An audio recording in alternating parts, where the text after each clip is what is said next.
jual secepatnya. Kapan perlu kasih diskon ya. Yang penting Anda dapatkan cashnya ya. Nggak ada gunanya Anda pegang aset-aset yang tidak liquid sekarang ini. Seperti tanah, rumah, itu nggak ada artinya sekarang ini. Oke, Pak Budi. Nah, mungkin buat teman-teman, selamat datang Pak Budi. Sebelum makasih banyak buat Pak Budi udah mau live bareng kita, udah menyediakan Sama-sama. waktunya buat live. Nah, sebelum mungkin boleh Pak Budi ceritain dulu nih, kira-kira background Pak Budi dan juga tentang Biz ID, mungkin juga bisa diceritakan gimana kira-kira Pak Budi untuk teman-teman yang ada di sini. Ya, terima kasih. Ini saya dulunya ya, dulu seorang pengusaha waktu kecil, waktu masih SMA ya, masih umur 16 tahun, saya sudah punya usaha. Setelah itu ya kita coba sekolah, tapi akhirnya gagal terus ya.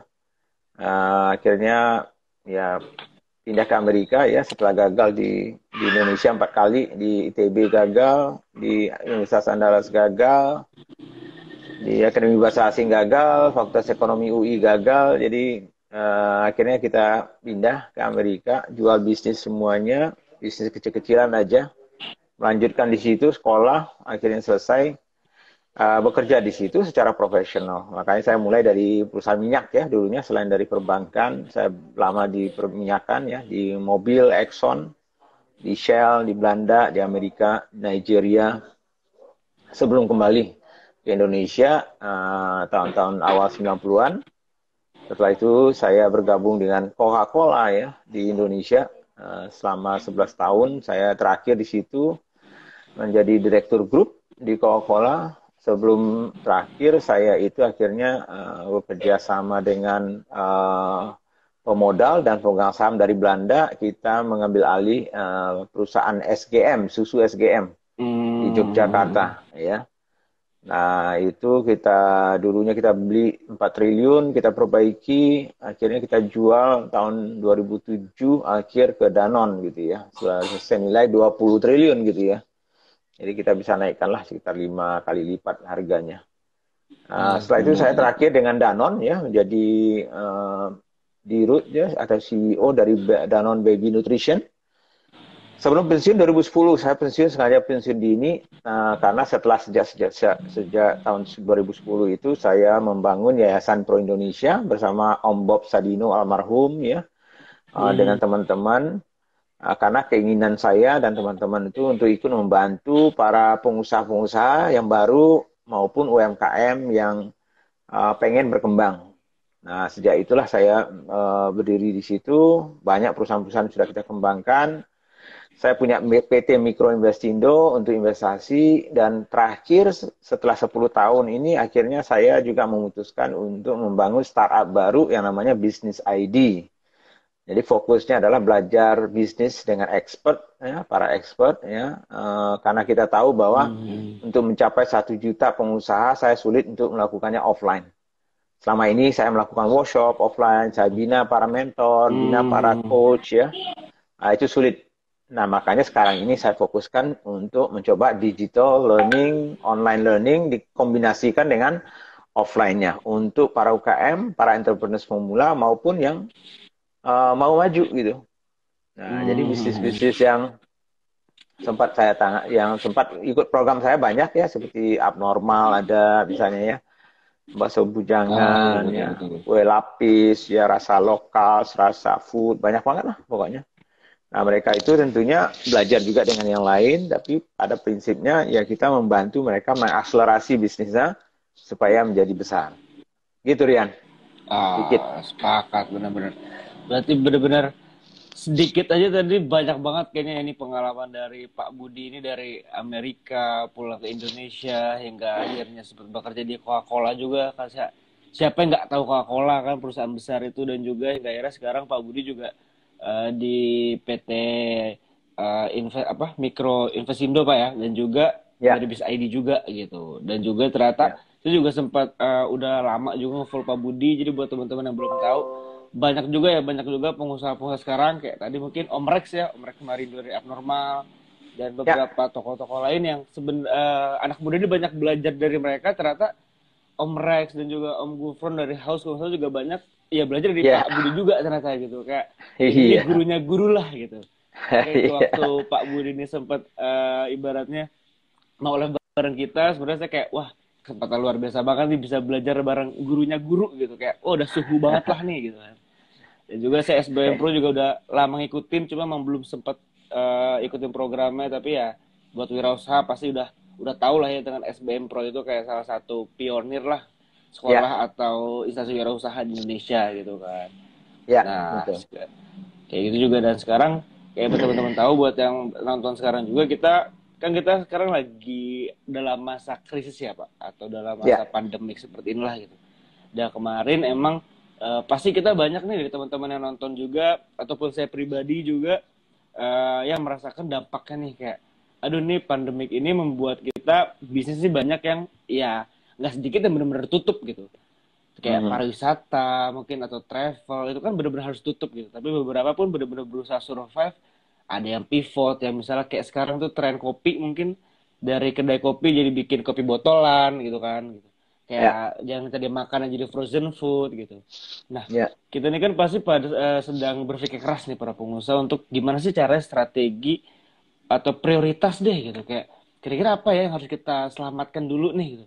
Karena kan ya, bisnis itu banyak, baik kita ada karyawan, ada supplier mungkin, ada ya, iya banyak hal lain lah gitu. Nah, kira-kira nih kemarin kita saya sempat nonton sedikit di YouTube sampai habis sebenarnya sih, ngebahas ya, nonton materi bapak tentang 7 prioritas bisnis saat pandemik gitu.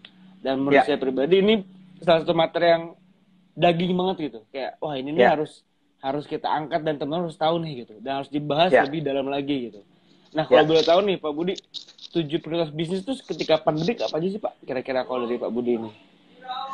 Ya, jadi sebetulnya kalau kita lihat dalam situasi ini kan situasi krisis ya. Jadi apapun penyebab krisis itu bagi saya sama aja. Sehingga Hmm. kita harus punya step-step yang harusnya sebagai pengusaha itu ya pertama tentunya kita melihat bisnis kita ya kategorinya itu terpengaruh atau tidak secara negatif atau positif ya. Jadi kalau misalnya bisnis Anda kebetulan makanan mungkin terpengaruh misalnya kalau apalagi kalau makanan Anda tuh dijual offline ya, dine Hmm. in misalnya. Tapi kalau bisnis Anda kebetulan misalnya jualan sabun, sanitizer, kebetulan ya mungkin lagi naik kan gitu ya. Jadi pertama sekali yang harus dilakukan itu adalah bagaimana kita mereview ya bisnis kita ini dampaknya kena negatif atau positif itu satu. Lalu yang kedua, jangkanya itu jangka pendek atau jangka panjang. Jadi kalaupun positif, jangka pendek atau jangka panjang. Kalau negatif, jangka pendek atau jangka panjang. Karena bedanya apa? Misalnya seperti tourism ya, tour, travel ya, itu kenanya luar biasa itu, parahnya ya, mungkin hampir nol.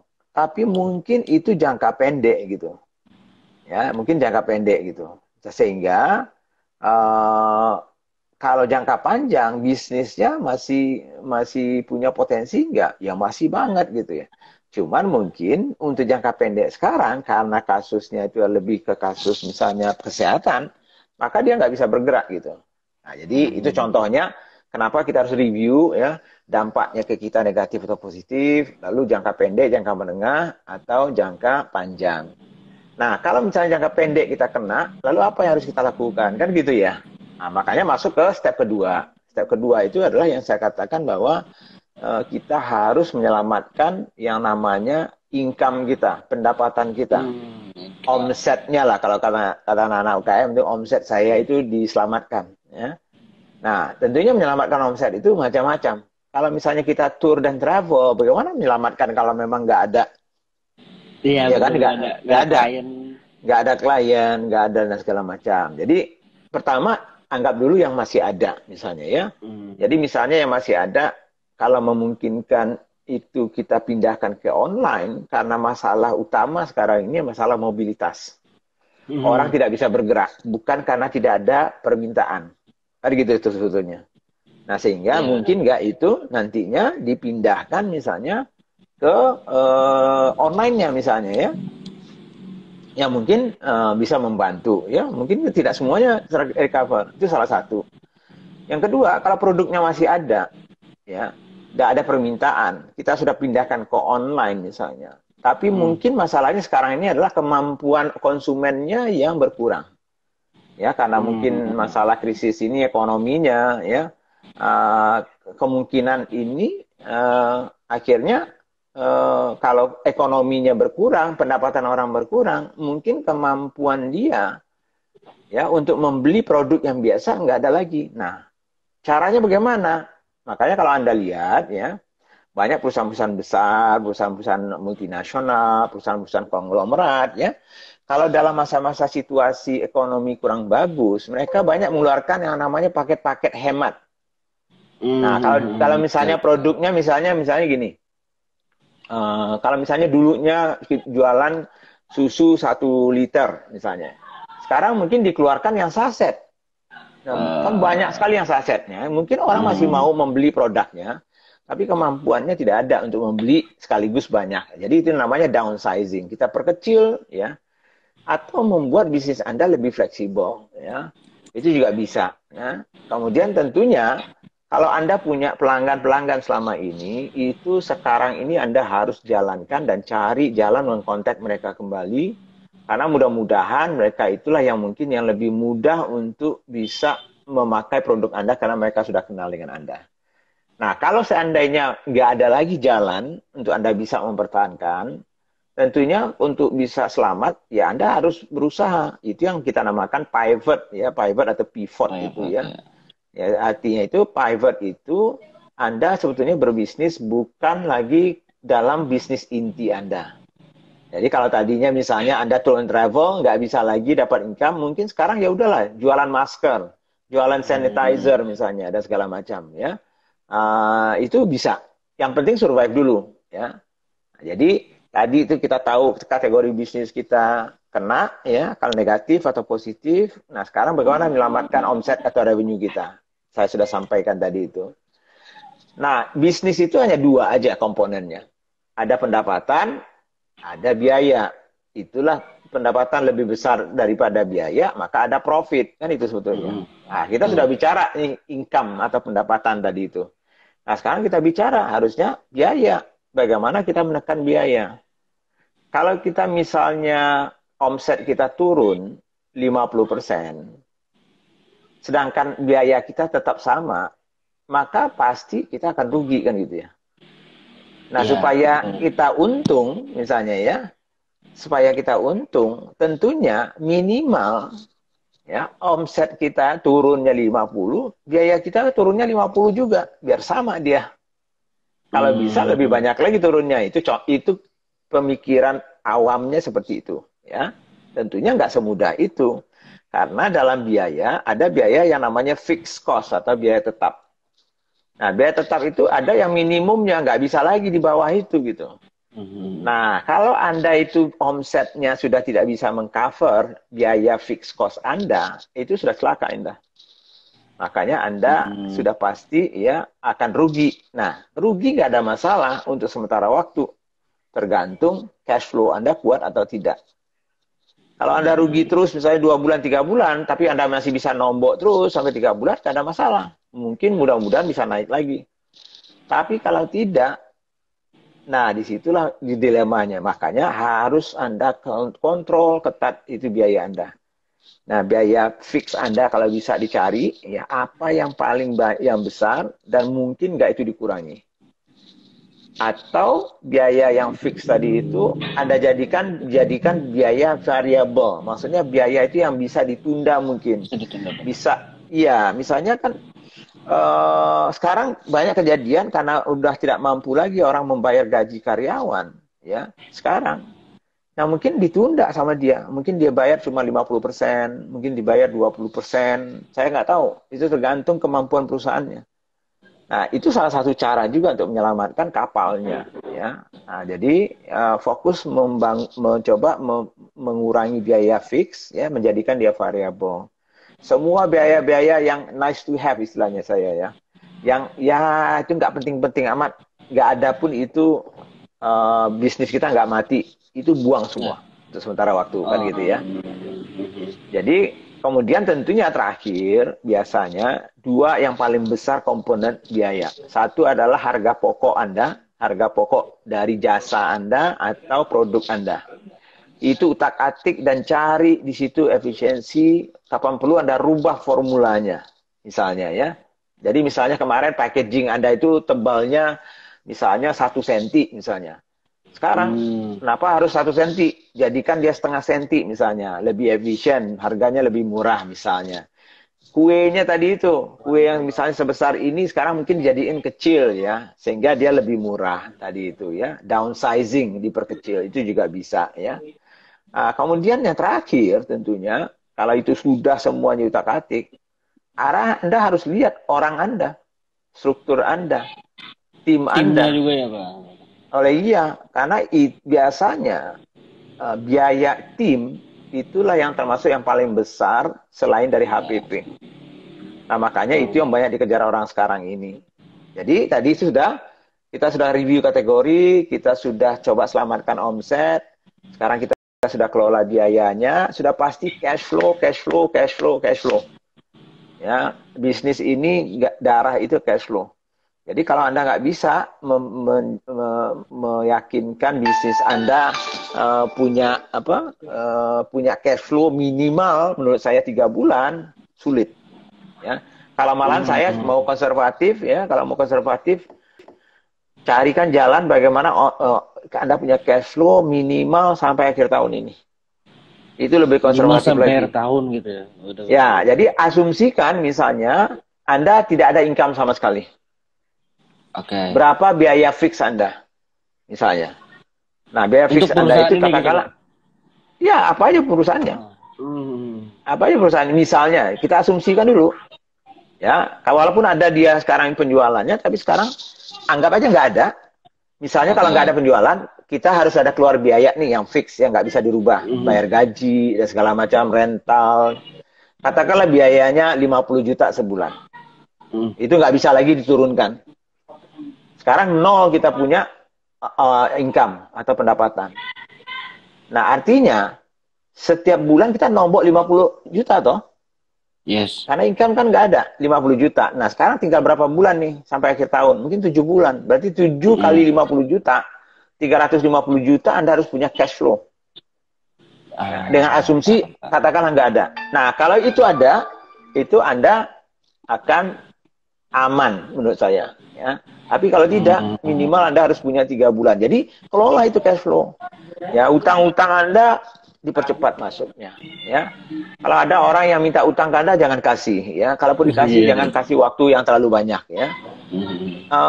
Persediaan barang Anda kalau ada, jual secepatnya. Kapan perlu kasih diskon. Ya. Yang penting Anda dapatkan cash-nya. Ya. Nggak ada gunanya Anda pegang aset-aset yang tidak liquid sekarang ini, seperti tanah, rumah, itu nggak ada artinya sekarang ini. Ya, jadi kalau bisa ya cash itu. Jadi emang ibaratnya kalaupun kasarnya kita langsung banting harga, misalnya kita punya kedai kopi atau kita punya produk makanan, kita banting harga dan diskon-diskon itu nggak masalah Pak ya, berarti langsung, yang penting muter aja dulu duit kita gitu ya. Iya, yang penting kan intinya sekarang survive dulu kan, daripada nggak ada yang berputar, kan masih mending setengah yang berputar gitu. Ya tentunya jangan rugi gitu, diusahakan jangan rugi kan ya. Jadi kalau kita rugi, ya kita jalan ya berarti kita menggali kubur sendiri gitu. Minimal impas gitu ya, sehingga minimal tetap aja jalan, sehingga Anda bisa minimal membiayai fixed cost Anda. Itu yang paling penting gitu. Nah, kemudian tentunya cash flow-nya itu penting ya. Oke. Itu salah satunya elemennya ya. Berarti emang ada sekitar 7 ya kalau kita review, ada kita review dulu bisnis kita, terus juga ada kita ya selamatkan omset juga ya, harus ada revenue, terus juga jaga cost cash flow dan juga bangun tim dan juga kelola biaya. Dan rata-rata emang kalau kita perhatikan rata-rata emang lebih ke arah cash flow-nya ya Pak. Gimana caranya kalau tadi kata Pak Budi Ismail ini kita bisa nge-save cash flow, revenue dan sebagainya. Apalagi tadi bahasa lainnya juga bisa kita kan kita punya save money lah gitu buat 3 bulan misalnya. Gimana caranya ini kalau pahit-pahitnya 3 bulan ini nggak ada omset, masih bisa kita tombok kalau kata Pak Budi tadi kayak gitu kan. Ya memang benar juga. Nah, ada satu hal yang menarik nih Pak ya, menurut saya juga mau tanya ke Bapak gitu. Seperti saya cari-cari apa kira-kira yang case yang paling menarik salah satunya adalah tentang force major nih Pak. Kayak saya pribadi ini kan banyak sekarang perusahaan-perusahaan yang notabene-nya biasanya mungkin di sama kontrak ya Pak. Pasti kan ada force major kan dalam sebuah MOU atau apa. Misal kayak saya dengan agensi kreatif saya kerjasama sama restoran A misalnya. Tapi dalam artian seperti ini otomatis restoran A itu tutup kan, sehingga tidak ada pemasukan dan sehingga pada akhirnya mereka meminta ke pihak kami untuk di hold dulu atau ditunda sementara kerjasama kita gitu loh. Biasanya kan sebulan ada revenue ke kita gitu. Nah kira-kira buat teman-teman di luar sana nih yang mungkin bisa terhenti karena force major gitu, karena kan baik luar sana yang bilang ya gimana ya mas, kita kan force major lagi ada bencana seperti ini. Kira-kira pandemik ini jatuhnya tetap terhitung force major nggak sih Pak? Kalau dalam sebuah kontrak bisnis, force major itu kan nggak bisa dilakukan sepihak. Ya, jadi harus ada alasannya dan biasanya itu pemerintah yang bisa menetapkan itu. Jadi misalnya pemerintah kemarin itu kan mengeluarkan statement bahwa wabah virus COVID ini ya itu dianggap sebagai bencana nasional. Yes, tuh. Nah, tapi itu belum tentu otomatis ya bencana nasional itu dianggap sebagai force major. Tetapi tentunya bisa menjadi bahan pertimbangan gitu. Bentar ya. Oh iya, ya. Sehingga misalnya earthquake atau gempa bumi ya. Biasanya seperti itu bisa dianggap sebagai force major ya, apa namanya ya, bencana alam ya, yang kadang-kadang memang tidak pernah kita diduga gitu ya. Nah sehingga ada yang bisa kita katakan force major, ada tidak. Nah kebetulan kalau secara hukumnya setahu saya untuk kasus ini itu tidak bisa dianggap sebagai force major gitu. Tapi bisa dijadikan bahan untuk negosiasi ya, karena situasinya juga tidak bisa dikendalikan gitu. Kalau betul berarti pandemik ini pun belum bisa dikatakan force major gitu Pak. Itu kenapa tuh Pak kalau kayak gitu? Ya kan pemerintah yang bisa mengatakan. Saya nggak bisa mengatakan itu apa alasannya ya itu, tapi yang sudah pasti sudah ditetapkan sebagai bencana nasional gitu.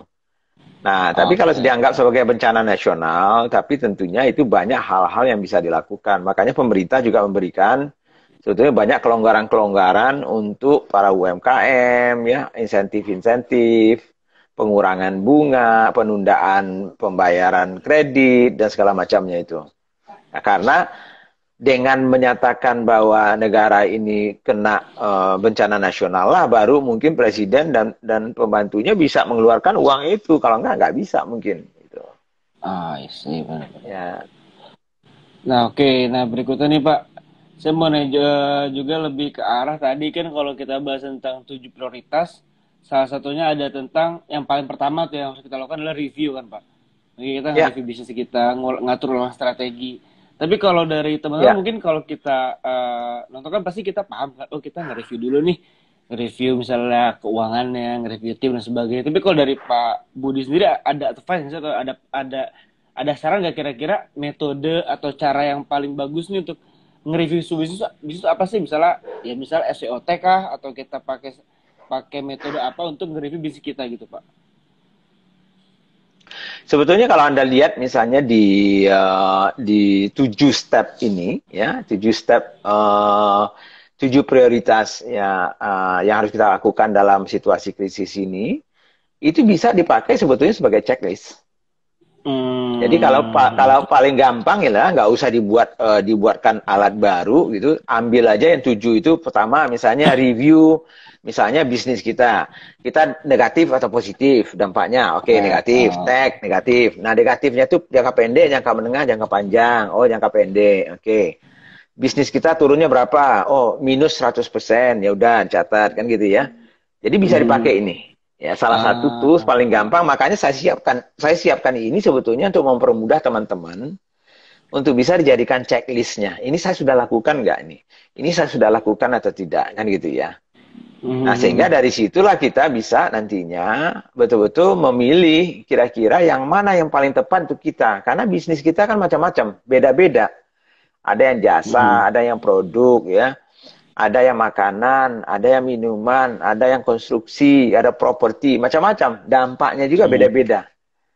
Nah, sehingga, tapi minimal apa yang kita cek, yaitu tetap yang 7 itu supaya mengcover semua yang kita ingin, ya, jangan ketinggalan nantinya checklist kita itu.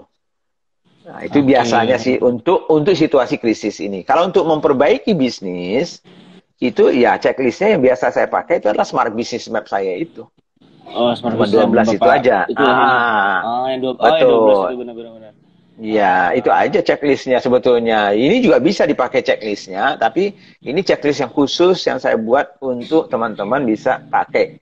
Ya, agar bisa melihat dari bisnisnya apa saja sih yang kena, apa yang tidak. Ini saya sudah perhitungkan atau tidak, begitu. Karena kalau enggak banyak yang lupa, gitu. Banyak yang lupa, ya benar. Betul. Oke. Nah, kalau boleh tahu juga nih Pak, nih sebelum kita lanjut ke Q&A dari teman-teman, karena udah ada beberapa yang bertanya juga, nyambung ke pandemik ini, saya mau nanya juga satu hal yang apa ya, jadi ketakutan lah ya, nggak cuma buat pengusaha tapi buat para teman-teman pekerja gitu, yaitu PHK kan Pak. Banyak yang kayak pengusaha luar sana ya bukan dalam artian ingin tapi terpaksa kadang-kadang kan PHK, atau teman saya pun ada beberapa yang akhirnya dipotong gaji dan sebagainya gitu. Karena emang mungkin dari sudut pandang kita, salah satu cost yang bisa dipotong ya cost dari HR gitu kan Pak, atau human capital gitu kan, yang bisa kita potong karena cukup besar. Kayak saya akuin pun kayak tadi seperti yang tadi kata Pak Budi, emang selain HPP atau harga pokok, gaji dan sebagainya juga bisa dikatakan cukup besar kan kalau kita lihat-lihat lagi gitu. Nah, rata-rata pengusaha larinya ke sana gitu.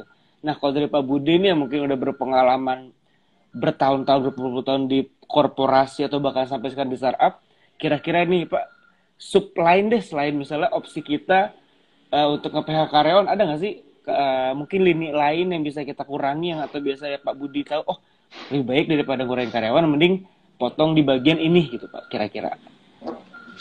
Nah, kalau dilihat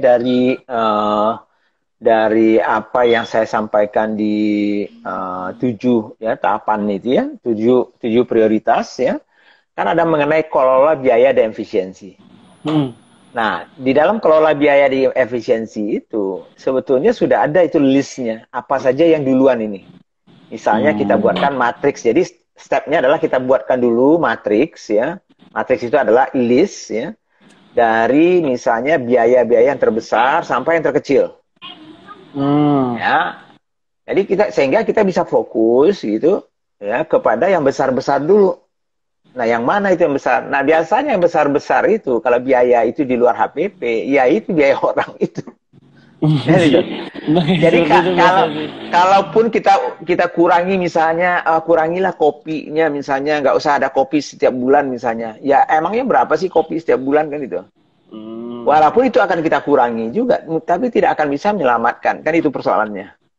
Ya, nah, jadi misalnya kemudian juga misalnya bagaimana kita mencoba apa ya tadi itu ya, HPP-nya misalnya ya, HPP-nya ini katakanlah kita tata ulang ya, misalnya bahannya kita buat yang lebih efisien ya, atau kita kurangi tapi mudah-mudahan rasanya mungkin tidak berubah, atau kalau dia fashion misalnya dicari tekstilnya yang lebih mudah, murah, sehingga harganya bisa turun dan kita dapat efisiensi misalnya. Tapi ujung-ujungnya kalau semuanya itu sudah dicoba diambil dan tidak cukup untuk membuat kita bisa survive, ya itulah yang terakhir, last resort-nya ya saya bilang ya orang suka nggak suka. Kan itu. Ya kita mau hidup atau mati, kan tinggal itu aja pertanyaannya. Makanya kemarin sering juga saya ditanya sama teman-teman yang sudah punya perusahaan-perusahaan yang besar, ada 1.000 orang karyawan ya, ada yang 2.000, ada yang 5.000. Lalu dia bilang, waduh saya harus mengeluarkan 500 orang. Ya saya bilang, saya pernah mengeluarkan 5.000 orang di Coca-Cola dulu pada saat krisis tahun 98. Nah, kita mau menyelamatkan 15.000 atau menyelamatkan 5.000 ya. Nah, jadi artinya bagi saya adalah kalau kita harus mengorbankan 100 orang di kapal yang 1.000 orang untuk menyelamatkan semuanya, atau kita selamatkan 100 itu tapi 1.000 itu tenggelam bersama-sama kita. Itu dilema yang sulit gitu. Nah, cuman tinggal caranya adalah bagaimana kita misalnya, kalaupun kita harus mengeluarkan orang itu, mungkin caranya yang harus kita perhatikan. Masih manusiawi ya. Kapan perlu sebetulnya teman-teman yang misalnya yang terpaksa harus mengeluarkan orang, manfaatkan mereka malah menjadi mungkin tenaga penjual kita yang variable cost-nya, yang tidak fix. Mungkin bisa juga diberikan modal mereka misalnya ya. Ya udahlah, kalau misalnya saya punya fashion misalnya ya. Lalu saya terpaksa ngurangi orang. Ya udahlah, gue kasih modal nih lo. Lu bawa berapa 20 biji baju. Misalnya lu jual, gitu ya? Jualin lagi, nih nanti sekian persen untuk lu, nanti lu store ke gua berapa misalnya ya. Atau apa aja, bisnis makanan juga begitu. Jadi malahan, selain dari memang kita pertama mengeluarkan biaya kita, tetapi juga sekaligus malah kita bisa membantu mungkin malahan pendapatan kita, karena kita bertambah malahan orang yang ikut membantu menjual kita. Itu salah satu cara yang bisa dilakukan juga. Benar-benar. Benar, itu mungkin banyak yang nggak kepikiran, tapi emang benar berarti kata Pak Budi tadi, buat teman-teman yang mungkin udah di arah sana nih, sebenarnya coba bisa kita review lagi apa ya, buat matriks biaya mana nih dari yang terbesar sampai terkecil. Ya walau sih memang pasti tadi kata Pak Budi juga bilang pasti biaya human resource-nya di atas kan besar gitu. Tapi kalau bisa ya banyak hal-hal seperti bahan baku bisa kita kurangin, seperti tadi kata Pak Budi juga. Kalau kita produksi makanan mungkin packagingnya bisa yang awalnya aluminium ya sementara diganti plastik misalnya kan, yang lebih ke arah ngemotong kas yang kecil-kecil mungkin bisa ngebantu lah gitu. Dan juga kayak tadi kata Pak Budi bisa juga buat karyawan yang terpaksa banget di PHK atau di apa, misalnya kita bantu dengan cara tadi mungkin bisa jadi sales kita dan sebagainya, at least kita bisa ngebantu. Dan yang pasti tata keramanya apa ya, jangan sampai kayak lebih ke arah ada cara yang baik lah untuk kalaupun pahit-pahitnya kita harus memecat atau menghentikan karyawan tersebut kayak gitu. Betul. Ada juga cara ya yang bisa dilakukan, dan juga itu banyak sering itu saya punya pengalaman ya. Kemudian juga kemarin saya ada live dengan Pak Dodi Nurzani ya, salah seorang panel expertnya bisnis ID juga. Nah, salah satu yang bisa dilakukan itu adalah membagi 3 karyawannya. Jadi satu adalah karyawan yang memang betul-betul harus kita punya, nggak mungkin juga kita buang dia, nggak mungkin kita pecat dia, nggak mungkin kita keluarkan dia. Itu core-nya, intinya. Katakanlah kita punya 100 karyawan ya. Jadi kita misalnya hanya sanggup membiayai cuman 25 karyawan. Berarti 75 harus keluar. Nah, yang 25 ini siapa kan gitu. Nah, jadi 25 inilah yang kita pilih, yang intinya, yang punya potensi ke depan, kemudian yang performanya memang bagus, ya tentunya loyal dengan kita, punya integritas misalnya. Nah, yang 75 lagi bagaimana? Nah, 75 itu bisa dibagi 2 misalnya. Saat yang betul-betul kita nggak perlu, ya, yang mungkin selama ini mungkin pekerjaannya juga nggak banyak gitu ya. Nah, mungkin itu yang duluan kita rilis istilahnya, keluarkan. Nah, mungkin masih ada sisa di tengah-tengah itu yang kita belum pasti pengen merilis dia masih bagus sebetulnya, tapi kita nggak sanggup lagi bayarnya dia. Nah, mungkin saja itu kita berikan dia misalnya cuti tanpa gaji. Tapi kita kasihkan modal dia untuk bisa berjualan misalnya. Nah, tapi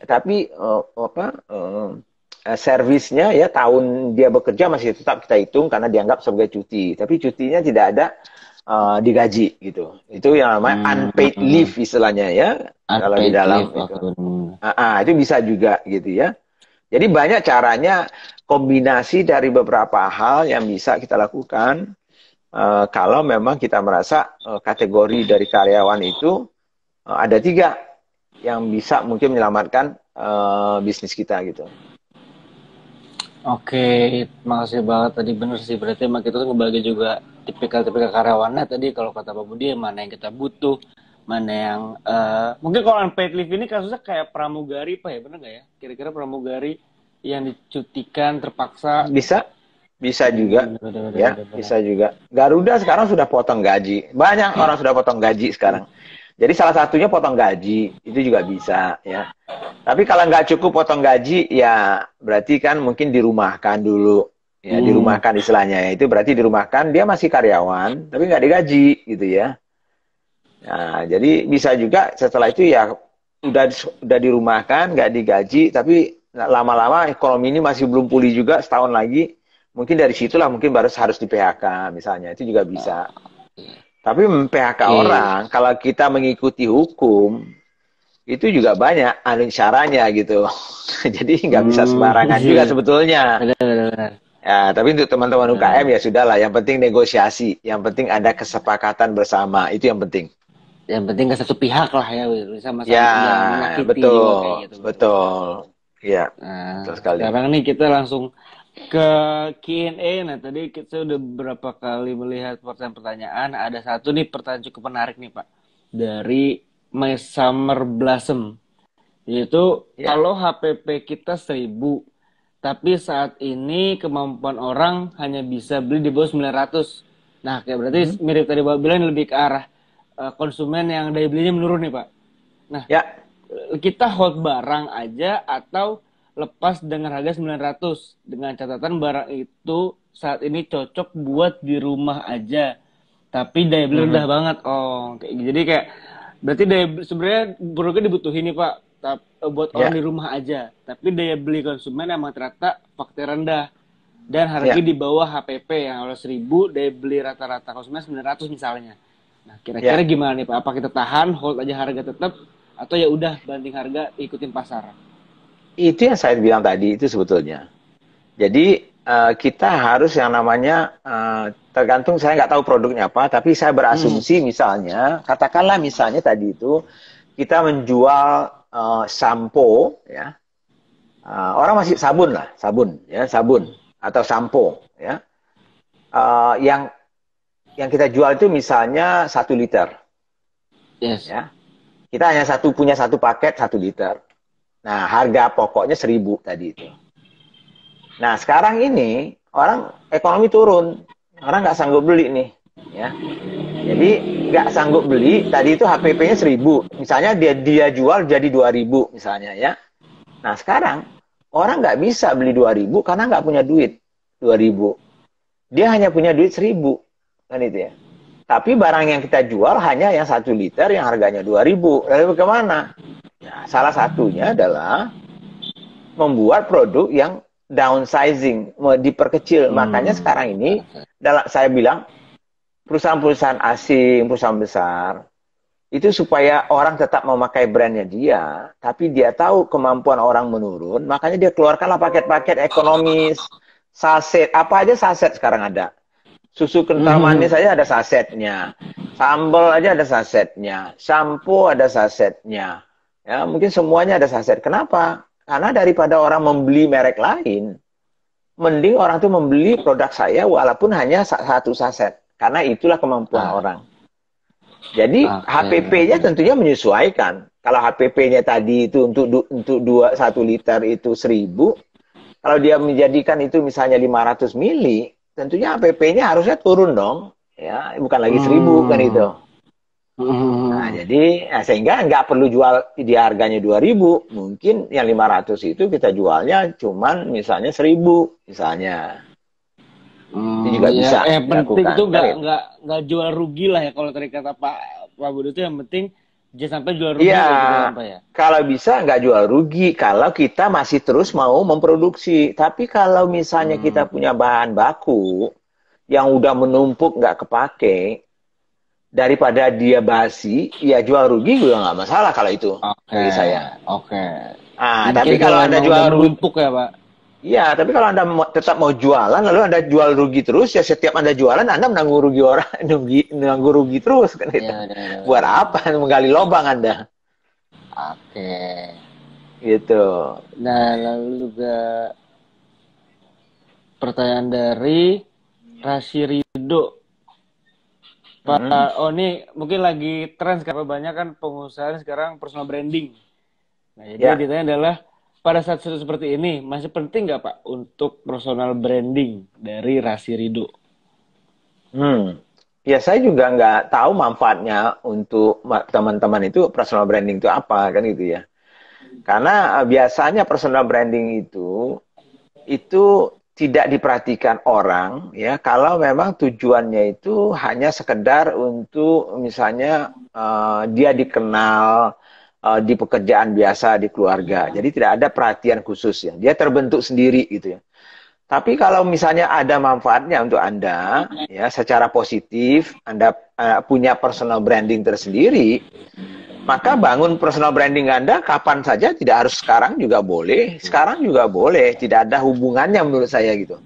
Yang penting itu tujuannya apa sih Anda membangun personal branding itu, dan personal brandingnya seperti apa kan gitu, yang Anda inginkan gitu. Sebab kalau enggak ya buat apa kan gitu.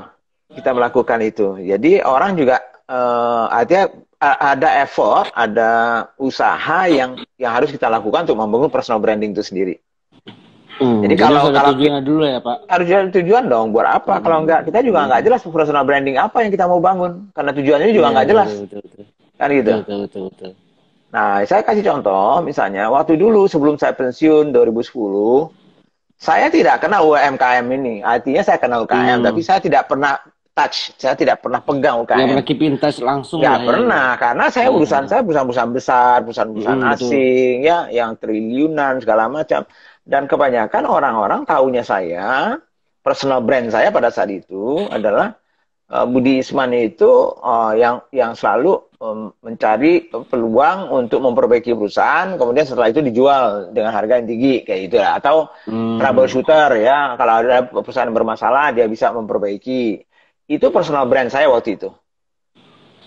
Nah, tapi setelah saya pensiun 2010, ya saya merubah, men-shifting sehingga personal brand saya berubah gitu. Sehingga saya dikenal Hmm. menjadi ya pembina UKM, ya yang apa pegiat entrepreneurship itu yang saya bangun.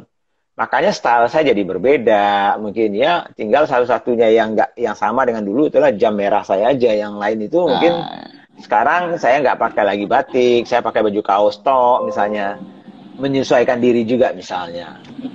Jadi itu sepakat contoh-contoh sepakat. personal branding yang untuk apa sih tujuannya? Karena saya harus memakai personal branding saya karena tujuannya saya ingin membina para entrepreneurs. Nggak bisa saya pakai personal branding saya dulu gitu. Hmm. Nah, ini saya ada pertanyaan tadi yang jawabannya bukan hari ini tapi kayaknya besok nih Pak. Yaitu branding dulu atau jualan Nah, dulu. besok gitu. Kayaknya besoknya nggak Pak kira-kira. Ini Besok Rasti gitu. Rido nih ya. Ya, Saya kemarin masih ingat waktu saya baca Q&A-nya kayak nggak asing. Tadi saya ya, buka laptop, oh bener. Belum lewat buat Rasti Rido nih bahasannya lebih detail ada di Business Forum ya Pak besok business forum ya dari besok ya. acaranya Pak Budi Jam dengan 10. Dodi Zulkifli salah satu pakar Ya, branding. Mungkin ya suara saya ada, tapi Rian kayaknya nggak ada itu, hilang.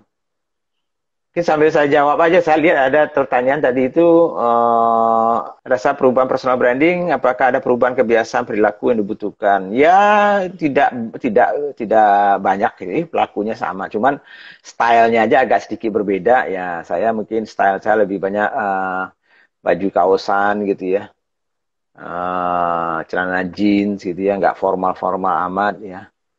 Nah, sehingga lebih enak lah bagi teman-teman para entrepreneurs. Dan gimana cara hitung THR freelancer?